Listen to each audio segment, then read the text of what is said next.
Hello friends, അപ്പോൾ ഞാനിന്നിവിടെ ഉണ്ടാക്കാൻ പോകുന്ന ഒരു ഹെൽത്തി ആയിട്ടുള്ളൊരു സ്മൂത്തിയാണ്. ഡ്രൈ ഫ്രൂട്ട്സ് കൊണ്ടുള്ള സ്മൂത്തിയാണ്. അതിനായിട്ട് ഞാനിവിടെ ഒരു 6 ടേബിൾ സ്പൂൺ ഓട്സ് എടുത്ത് വെച്ചിട്ടുണ്ട്. ഒരു 2 ടീസ്പൂൺ ചിയ സീഡ് ഇട്ടിട്ടുണ്ട് അതിൻ്റെ കൂടെ.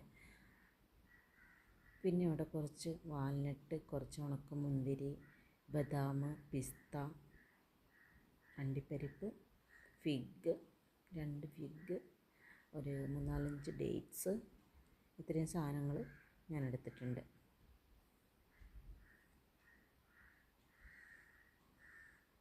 അതിനകത്തേക്ക് കുറച്ച് വെള്ളം ഒഴിച്ച് ഹോളിനായിട്ട് കുതിരാൻ വെക്കണം.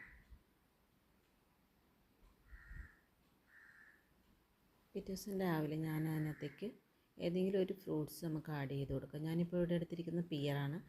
പിയറില്ലെങ്കിൽ നമുക്ക് ആപ്പിളോ അവക്കാഡോ ഏതെങ്കിലും ഫ്രൂട്ട്സ് നമുക്ക് ആഡ് ചെയ്യാം. പുളിയില്ലാത്ത ഏതെങ്കിലും ഫ്രൂട്ട്സ് ആഡ് ചെയ്യുന്നതാണ് നല്ലത്.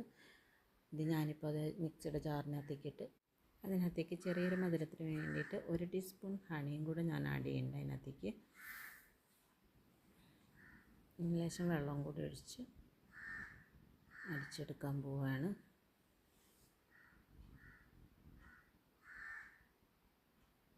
ഇപ്പോൾ സ്മൂത്ത് റെഡി ആയിട്ടുണ്ട്. അതിനകത്തേക്ക് കുറച്ച് മാതള നാരങ്ങയും കൂടെ ഇട്ടൊന്ന് ഡെക്കറേറ്റ് ചെയ്യാം നമുക്ക്.